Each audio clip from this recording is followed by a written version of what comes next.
In a world that often rewards those who shine the brightest, we forget that the truest light comes from within.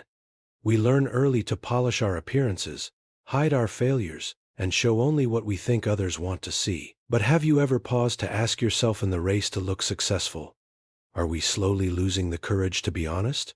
Remember, honesty is the first chapter in the book of wisdom, and no matter how beautiful a lie may look, truth always has deeper roots. Today's story is a timeless tale from an ancient kingdom, a story so simple yet so powerful that it has been whispered from grandparents to grandchildren for generations.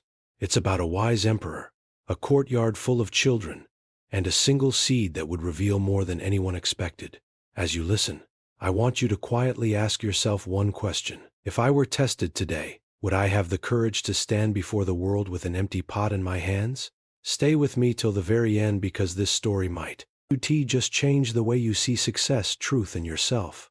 Long ago, in a kingdom where the rice fields stretched like green silk to the horizon, and the rivers ran slow and silver under the morning sun, there lived an emperor who had grown old. He had ruled wisely for many years, but he had no child of his own, and the question of who would sit upon the throne after him troubled his sleep.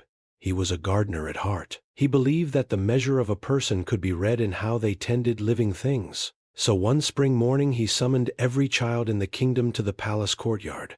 They came by the hundreds: farmers' sons with sun-browned arms, merchants' daughters in bright silks, children from fishing villages, from mountain hamlets, from the narrow lanes of the capital. They gathered beneath the plum trees and waited, wide-eyed, as the emperor descended the marble steps.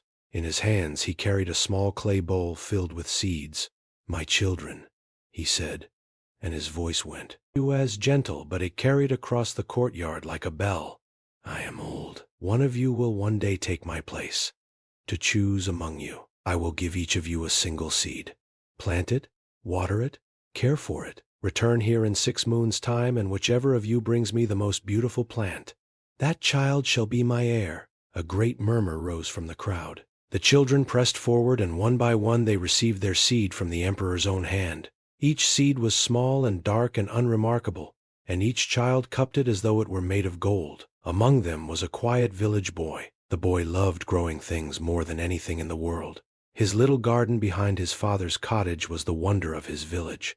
Sunflowers that turned their bright faces to follow him as he passed, jasmine that climbed his windowsill, a small lemon tree he had raised from a pip. When the emperor placed the seed in his palm, the boy's heart leapt. Surely, he thought, if anyone can grow this, I can too. He ran home.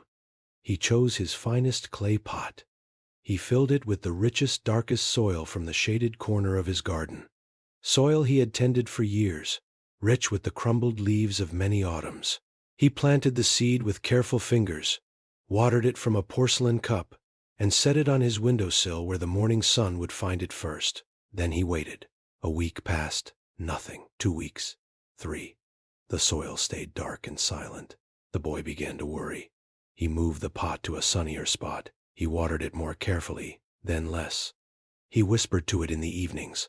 He changed the soil twice, each time using earth even more tender than the last. But the pot remained empty. Not a shoot, not a whisker of green, nothing at all. Meanwhile, in the lanes of his village he began to see the other children carrying their pots out into the sunlight to show their parents. Bright blossoms, climbing vines, flowers in every color of the dawn. His neighbor's daughter had a plant already taller than her little brother. The baker's son had blooms the color of fire. The boy looked at his empty pot and felt a stone settle in his chest. The months slipped by. Summer ripened into autumn. The day the emperor had named drew near, and still the pot held nothing but dark, silent soil. He sat beside it on the last evening, his chin on his knees, and he cried quietly because he loved growing things, and he did not understand how he had failed. His father found him there. The old man was a quiet soul, not given to many words, and he sat down beside his son on the wooden floor. He looked at the empty pot for a long time. Then he said, "My son, did you give the seed your best?"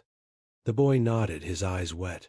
"The richest soil, the cleanest water, the brightest sunlight, everything I had, father.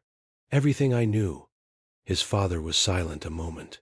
Then he said, "Then take the pot to the emperor just as it is, An honest empty pot is the best you have to give.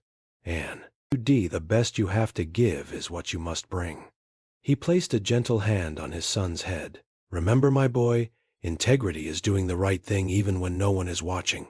The boy did not want to go. The thought of walking into that courtyard carrying nothing but dirt while every other child carried a garden. The shame of it made him feel small as a grain of rice. But he trusted his father, and somewhere deeper beneath the fear, he trusted something else that he could not yet name. So in the gray light before dawn, he washed his face, combed his hair, put on his plainest clean clothes, and carried his empty pot down the long road to the palace.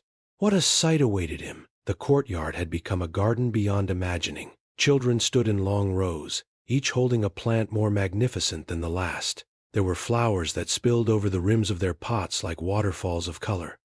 There were small trees heavy with fruit. There were blossoms that perfumed the air so sweetly that the bees had come from the palace orchards to hover among them. And there he was, walking slowly through the crowd with his pot of dark, silent earth. The other children stared. Some pointed, some laughed behind their hands. One boy holding up a great crown of crimson peonies jeered. "What is that, farmer's boy? Did you forget to plant the seed?" The boy's cheeks burned. He wanted to turn and run home. It is easy to stand with the crowd, his father had once told him, but it takes courage to stand alone. He drew a slow breath, found a quiet place near the back of the courtyard, and he stood there with his empty pot. And he waited. The great bronze gong sounded. The emperor emerged. The old man descended the marble steps slowly, and he walked among the children, and his face as he passed from plant to plant grew stranger and stranger. He did not smile. He did not praise. He paused before the grandest blooms, the tallest stalks, the rarest flowers, and he only looked at. Moved on. The children exchanged glances. The whispers began. Then the emperor reached the back of the courtyard, and he saw the village boy. He saw the boy with his plain clothes, his trembling hands, his pot of empty earth, and he stopped. The boy bowed so low that his forehead nearly touched the ground. "Your Majesty," he whispered, "I am sorry. I planted my seed in the richest soil. I watered it. I gave it sun. I did everything I knew. But nothing grew. Nothing at all.